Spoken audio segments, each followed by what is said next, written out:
Okay, so I'm solving for the bright fringe, dark fringe problem on problem set number 5.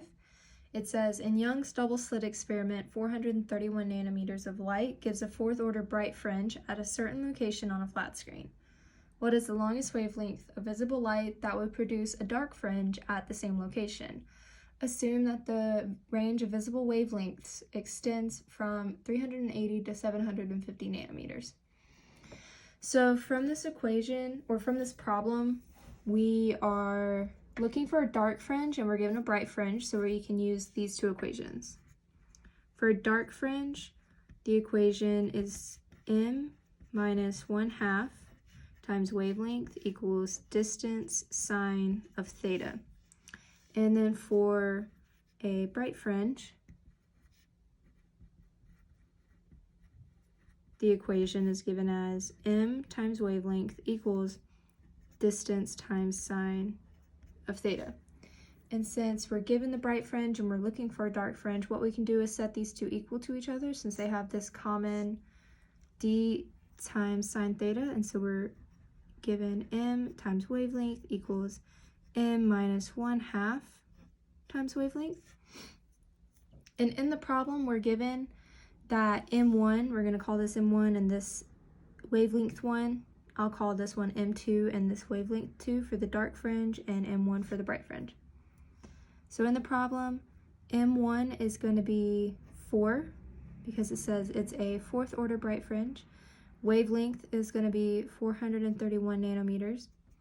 And then we're given a range in this problem from 380 to 750 nanometers. But we're not given a value for m, so what we're going to have to do is just plug in different values for m, like 1, 2, 3, and 4, and compare that to the range of wavelengths that we're given. So we're going to just start with 1 minus 1/2 times wavelength 2, and we're solving for wavelength 2. In this case, we're given 1,724. divided by 1 minus 1/2, 0.5, and that comes out to be 3,448 nanometers, but that's not within the range of 380 to 750, so that is not correct. So we still are looking for wavelength 2, and numerator is still going to be 1,724, but this time we're changing our value for M2 right here. We're going to go from 1 to 2, so we have 2 minus 1/2. It's going to be 1.5 for the denominator, and that gives us 1,149 nanometers. But that is still not in the range, so that is incorrect as well. We just keep going. We have wavelength 2, then again 1,724, and then this time we're going to plug in 3 for our M2, so 3 minus 1/2, that's going to be 2.5. And that produces 689.6 nanometers.